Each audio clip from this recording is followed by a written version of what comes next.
ఈరోజు తెలంగాణ రాష్ట్రంలో పోలీస్ శాఖలో జరుగుతున్న ఒక వ్యవహారం మీద ఈరోజు అందరం స్పందించడం జరుగుతుంది.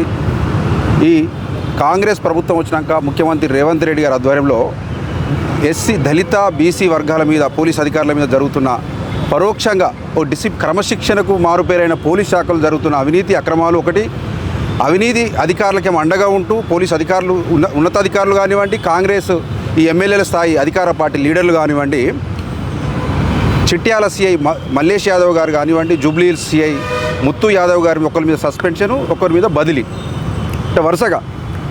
అంటే ఇది ఎంత అన్యాయమైన విషయం అంటే, అధికార పార్టీ లీడర్ల మీద కేసులు కడితే ఈ నిజాయితీ గల పోలీస్ అధికారులకు ఈ రాష్ట్రంలో స్థానం లేదు.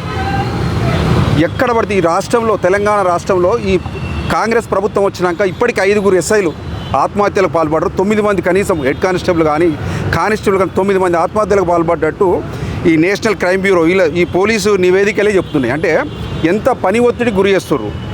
ముఖ్యంగా ఈ అధికార పార్టీ, ఈ కాంగ్రెస్ లీడర్ ఈ వివిధ నియోజకవర్గాల్లో ఏ సామాజిక వర్గం ఉంటే ఆ సామాజిక వర్గం ఎస్ఐలకు ముఖ్యంగా అగ్రవర్ణాలకు సంబంధించి పోలీస్ అధికారులకే మంచి పోస్టింగ్లు వస్తున్నాయి. ఈ దళిత బీసీ సామాజిక వర్గాలకు చెందిన సిఐలు కానివ్వండి, ఎస్ఐలు కానివ్వండి, చాలామంది లూప్ లైన్లలో నిజాయితీ గల పోలీస్ అధికారులు లూప్ లైన్లో పడేడుస్తున్నారు. అంటే ఇది కావాల్సిన కుట్రపూరితమైన వ్యవహారంగా కాంగ్రెస్ ప్రభుత్వం చేస్తుంది. ఇది ఎప్పటికీ మంచి పద్ధతి కాదు.